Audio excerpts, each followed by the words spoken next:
देशवासियों, अभी मैं इरफान जामियावाला साहब को आपके सामने लाना चाहता हूँ। गुजारिश है कि वो आएँ और वो हमारे घर पर आए हैं। चाय पर चर्चा हो रही है, इसलिए जामियावाला साहब से गुजारिश है कि आप कैमरा के सामने आएँ। जी, स्वागत है जामियावाला साहब। अस्सलाम वालेकुम। वालेकुम अस्सलाम। कैसे हैं? जी, मैं ठीक हूँ। बढ़िया। इरफान जामियावाला साहब, आपका स्वागत है। जी जी, बहुत बहुत शुक्रिया। और हमने ऐसा सुना है कि 13 जुलाई को मुंबई अंबेडकर भवन में दादर में कुछ पार्टियों की मीटिंग हुई थी, कोई अलायंस हुई थी, अलायंस की कोशिश हुई थी और उसमें वो कि आप हाजिर, मुझे पता चला है कि आप भी वहाँ हाजिर हुए थे।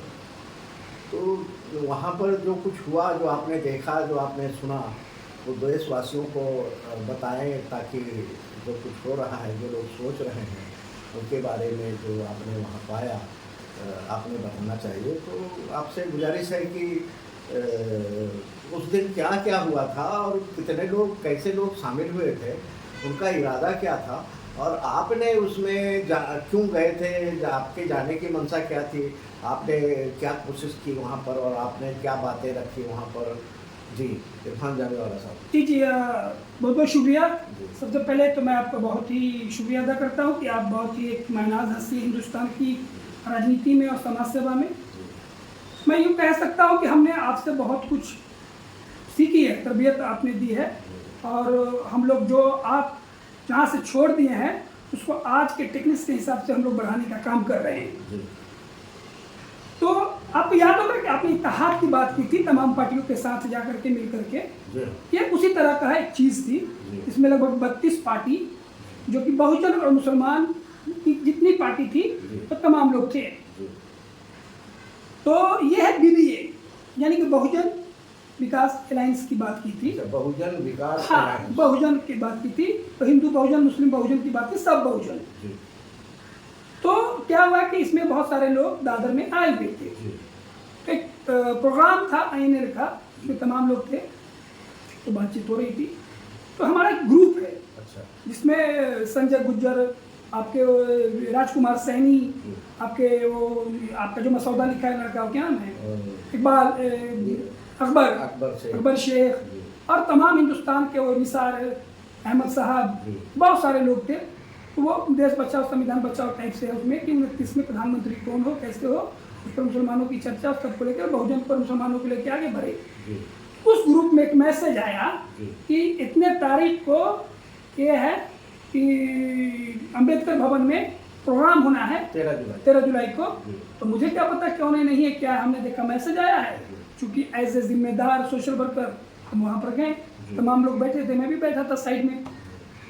उसमें लगभग 32 पॉलिटिकल पार्टी थी, बहुत सारी पार्टी, हम तो मैं नहीं जानता हूँ, लेकिन SDPI, इंडियन नेशनल लीग, बहुजन अम्बेडकर की पार्टी जो है, बहुजन विकास, वंचित बहुजन विकास आघाड़ी, और अम्बेडकर का जो एक और भीमराव अम्बेडकर है वो, ये तमाम लोग, और बिहार की कुछ छोटी छोटी पार्टियाँ, बहुत सारी लोकतांत्रिक पार्टियाँ, बहुत सारी पार्टियों के नुमाइंदे वहाँ पे थे।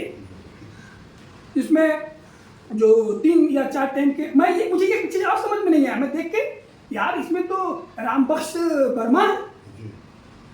वर्मा को भारतीय जनता पार्टी ने, भारतीय जनता पार्टी की जो उनकी पार्टी है उसकी तरफ से वो MP थे, वो तो पता ही होगा ना सर। जब वो BJP के MP वहाँ पर था, ex-MP, 3 बार 4 बार MP, कि बहुजन की बात कैसे कर रहे हैं, मुसलमानों की बात कैसे कर रहे हैं, एक सवाल मेरे दिमाग में ये आया।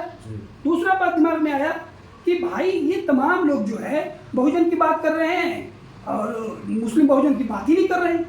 हाँ, बहुजन की बात कर रहे हैं, मुस्लिम बहुजन की बात नहीं कर रहे हैं। और 8 से 10 मैं समझता हूँ कि मुस्लिम पार्टी के अध्यक्ष वहाँ मौजूद थे।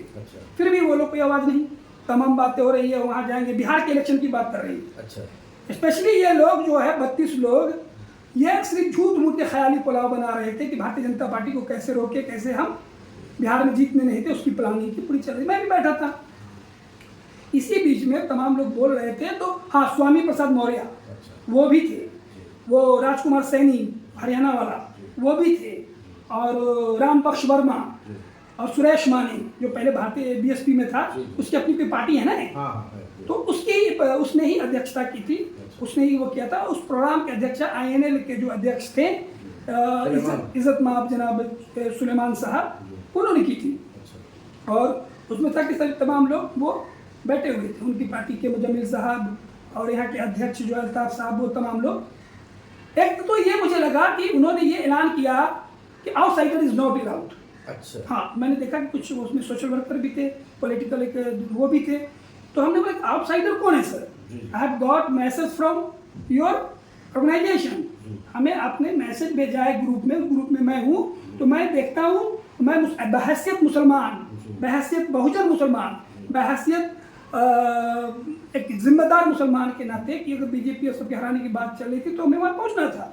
मैं जामिया मिल्लत इस्लामिया एक वजह से पहुँच रहा था, मैं वहाँ पहुँचा। मैंने जाने के बाद रमेश ठाकुर जिसने वो उस ग्रुप में डाला तो उससे पूछा, तो बोला कि आइए सर बैठिए। मैं बैठ गया। जब तमाम लोगों ने बात कर ली, इंट्रोडक्शन दे दिया, तो मैं जब इंट्रोडक्शन अपना देने की कोशिश कर रहा था तो सुलेमान साहब मुझे बोलते थे कि बैठो बैठो। अच्छा। मुझे इंट्रोडक्शन भी नहीं देने दिया। अच्छा। कारण ये है कि प्रोफेसर सुलेमान साहब की जो पार्टी है आईएनएल, उसका पहले राष्ट्रीय प्रवक्ता और सचिव था मैं। अच्छा। और आपको पता है कि मैं कितना मुखर हूँ, कितना मेहनती हूँ, कितना लोगों के लिए काम करता हूँ, तो आईएनएल के लिए भी मैं वैसे ही काम करता था। तो मैंने आईएनएल सोशल मतलब इसका मतलब ये हो गया कि आपके नाम से, आपके चेहरे से लोग वहाँ जानते थे। हाँ, सब जानते थे और उन्हें अंदाजा था कि तुम अगर माइक पे आए हाँ, तो क्या बोलोगे, वो उन्हें डर था। इसलिए उन्होंने साइड करने की कोशिश की। फिर उसके बाद हमारी मीटिंग, जब हमारी बात हुई सुलेमान साहब सुबह में, बोल के इरफान साहब और यहाँ का अध्यक्ष जो है अल्ताफ ने बोला, अल्ताफ साहब ने, एडवोकेट अल्ताफ भाई ने और बशीर साहब ने, कि इरफान भाई आपको नहीं छोड़ सकते, आपको हम नहीं छोड़ सकते, आप जैसे युवा मुस्लिम हमें नेता चाहिए। मैं आपको देखता हूँ, हिंदुस्तान का कोई ऐसा पॉलिटिकल लीडर नहीं है जिसके साथ आपकी वार्तालाप रोज नहीं होती है, आप मुसलमानों के लिए नहीं लड़ते हो, तो हम चाहते हैं कि आप हमारे पार्टी में रिजाइन दे चुका था, तो 1 साल 6 महीना हो गया, तो रिजाइन हम आपको एक्सेप्ट नहीं करेंगे। आपको हम और अध्यक्ष जी ये बोल रहे हैं कि आप राष्ट्रीय प्रवक्ता तो रहे। तो यही बातें तो मंच से भी कह सकते थे। हाँ, मंच से भी कह सकते थे। मंच से मैं ऐसे आपकी बातें सुनी, बात ये मैं समझता हूँ, सुलेमान साहब को मैं बहुत जानता हूँ। बिल्कुल।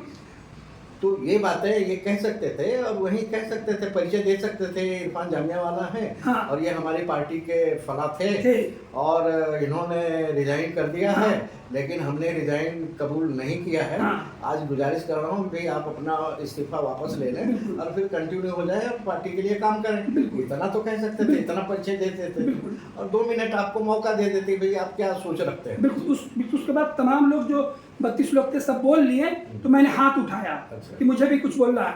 सुलेमान साहब और वो सुरेश माने और एक एडवोकेट था, वो भी किसी पार्टी का वाइट ड्रेस पहने हुआ था, मैं नाम नहीं जानता हूँ। उस लोगों ने बड़ी बदतमीजी से मुझे बैठा दिया और बोलने नहीं दिया। हमने कहा 341 पे आप क्यों नहीं बोल रहे हो? चुप बैठो। ऐसा हाँ, सुलेमान साहब तो आपे में आ गए और वो लोग मुझे मार रहे थे। एडवोकेट फिर मार रहे थे मतलब जबानी बात कर रहे थे। नो, निगरानी मुझे मारने पे आ गए। बीच में मुजम्मिल सब लोग आ गए। अब बाबर जो उसका राष्ट्रीय यूथ का अध्यक्ष है, वो मुझे पकड़ लिया, बोला इरफान भाई आप इधर आइए, और वो हमें इधर लेके आए। अच्छा। बाबर जो उनके आईएनएल के राष्ट्रीय अध्यक्ष है, यूथ के दोस्त हैं मेरे, बड़े अच्छे नेक इंसान है। तो ये बात हंगामा हो गया, वहाँ पुलिस वाले की पता चला, पुलिस आ गई, आईबी वाले आ गए, पुलिस भी आ गई। आईबी वाले मुझसे आके पूछ रहे हैं कि भाई आपको क्या हुआ, और ये तमाम चीजें अंबेडकर हाउस में हो रहा है। सोचने की बात है, और अंबेडकर हाउस में ही नहीं, ये तमाम चीजें हो रहा है अंबेडकर हाउस में और अंबेडकर साहब के पोता भीमराव अंबेडकर के सामने। उन्होंने कुछ नहीं बोला। एसडीपीआई के अध्यक्ष ने कुछ नहीं बोला। एसडीपीआई के अध्यक्ष कौन थे? फैजी? नो, फैजी नहीं, वो सैफी अध्यक्ष नहीं, वाइस प्रेसिडेंट ये मोहम्मद सफ़ी। हाँ, मोहम्मद सफ़ी कुछ नहीं बोला। एक सेकंड, मोहम्मद सफ़ी साहब इस संदेश को आप सुन लीजिए, माने साहब आप भी सुन लीजिए, और भीमराव साहब आप मुझे जानते हैं, आप भी सुन लीजिए, माने साहब आप भी जानते हैं, सुन लीजिए, सुलेमान साहब आप भी मुझे जानते हैं, उसमें से सैनी साहब भी जानते हैं, तमाम मंडली जो वहाँ पर है, अक्सर लोग जिनका नाम इन्होंने गिनाया है, करीब करीब सभी लोग मुझे जानते हैं, मेरे मुहिम से भी वाकिफ़ हैं। ये जो आप लोगों की मौजूदगी में इरफान जामिया वाला के साथ बदतमीजी की गई है, ये बिल्कुल मैं इसका निषेध करता हूँ। आप लोगों ने इसकी बहुत बड़ी भूल की है। और आने वाले समय में जो आप लोग गठबंधन बना रहे हो ना, ये इरफान जामिया वाला के साथ आप लोगों ने जो किया है, ये आपको बहुत ही कीमत चुकानी पड़ेगी। सफ़ी साहब आप भी सुन लीजिए जी। तो वो तमाम लोग थे, तो आईवी वाले मेरे पास, अब मुझे क्या पता, बहुत सारे लोग आ गए सर। तो आईवी वाले वो सिविल ड्रेस में थे, बड़ी मतलब सॉफ्ट अंदाज में मुझसे पूछा, सर क्या हुआ, मैंने सारी पूरी बात तफसील से बता दी। तो बोले आप क्या केस करोगे? बोले मैं केस नहीं करूँगा, क्योंकि मैं केस किस पे करूँ, सब तो अपने हैं मेरे, समझे। तो आपके साथ बदतमीजी हुआ, ये हुआ, आप क्या करोगे, आप कौन है, मेरे बारे में पूछा, मैं तमाम चीज़ें बताया। तो बोले आप तो बहुत बड़े सोशल वर्कर हैं। तो जेपीसी की भी बात आई, मैं जेपीसी में भी था, उसकी बात आई। तो हमने कहा कि इन तमाम लोगों ने हमारे साथ बदतमीजी की, सुन लीजिए। तो मेरा एज ए मुस्लिम मेरा दिल ये गवारा नहीं किया कि मैं सुलेमान साहब पे या सफ़ी साहब पे सब पे केस करूँ। और दूसरी चीज़, सबसे बड़ी चीज़, मैं ये नहीं चाहता था कि डॉक्टर भीमराव अंबेडकर की बात कर रहा हूँ मैं, उनके पोता की नहीं, उनकी जो मेहनत, उन्होंने लोगों के लिए, बहुजन के लिए आवाज़ उठाया उस मंदिर में, यानी कि जो अंबेडकर हाउस है उस मंदिर में अंदर ऐसा हुआ, वहाँ बदनाम हो जाए, उनके नाम बदनाम हो जाए, इसके लिए मैंने केस नहीं किया। नहीं, ठीक है, राजनीति में सब जगह केस नहीं किया जाता है। राजनीतिक केस ऐसे है जो आप स्टेटमेंट कर रहे हैं, ये केस ही है। इनको कीमत सबको चुकानी पड़ेगी। मैं आप सभी लोगों से, महानुभाव से गुजारिश करता हूं कि आप लोगों ने जो चूक की है, जो आपकी निगरानी में गलती हुई है, जो बदतमीजी हुई है इरफान जामिया वाला के साथ में, आपके साथ एक ही विकल्प है कि आप जाहिरी तौर पर इरफान जामिया वाला से आपने माफ़ी मांगना चाहिए, वरना ये बातें बहुत दूर तक जाएंगी। आप सभी लोग मुझसे वाकिफ़ हैं जी। धन्यवाद जी, बहुत बहुत शुक्रिया इस्माइल साहब, बहुत बहुत शुक्रिया कि आपने एक अदना सोशल वर्कर को बुलाकर मेरी जो समस्या है और समाज के जो समस्या है उस पर आप चर्चा करते हैं, बात करते हैं। और मैं आपके ज़रिए बता दूं, हम लोग जो तंजीम बताए हैं, उसमें बनाया है, अभी हम लोग ने जो बात की है इत्तेहाद की, तो इत्तेहाद का मैं दो चीज़ें कहना चाहता हूं कि उस इत्तेहाद का जो बैनर है हमारा, उस बैनर पे हम लोग 10 अगस्त 2025 को रात के 8 बजे से लेकर 9 बजे तक अपना लाइट बंद रखेंगे, क्योंकि मुसलमानों का जो आरक्षण कांग्रेस ने छीन लिया था जी।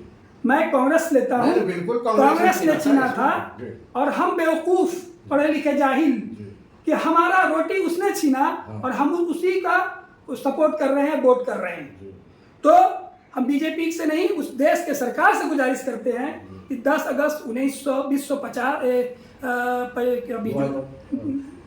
10 अगस्त 2025 को आप अपना लाइट बंद रखें। सरकार को हम ये पूरे आंदोलन, ये डिजिटल आंदोलन जो हमारे इस्माइल बाटलीवाला साहब दे रहे हैं दुनिया को, उस पर मुहिम चलाए और लोगों को बता दें कि हम गरीब हैं तो क्या हुआ, हमारे अंदर पावर है, सोच है, हम सोच से समाज को बदल सकते हैं। और एसडीपीआई, INL, बहुजन या जितने पार्टी के लोग जो 32 है वो सुन ले, थर्ड फ्रंट आपका बन ही नहीं सकता है, क्योंकि आपके दिल में खोट है, आपने मुस्लिम बहुजन के बारे में बात ही नहीं करते हो। हिंदुस्तान का वाहिद एक ऐसा शख्स है जो इन्होंने मुझे फ़ोन करके बुलाया, बोला इरफान भाई 341 पे हम क्या कर सकते हैं, हम सब लोग एक होकर के, हिंदू मुसलमान की बात नहीं, मुसलमानों में असमंदा की बात नहीं की इन्होंने, अज़हर अशराफ की बात नहीं की, और उन अशराफ को जितने लोग हैं उनके साथ मिल करके सबको बोल के भाई अपनी सोच बदलो और हम सब एक आए, 341 को ये काला कानून जो है उसको हटाया जाए जी।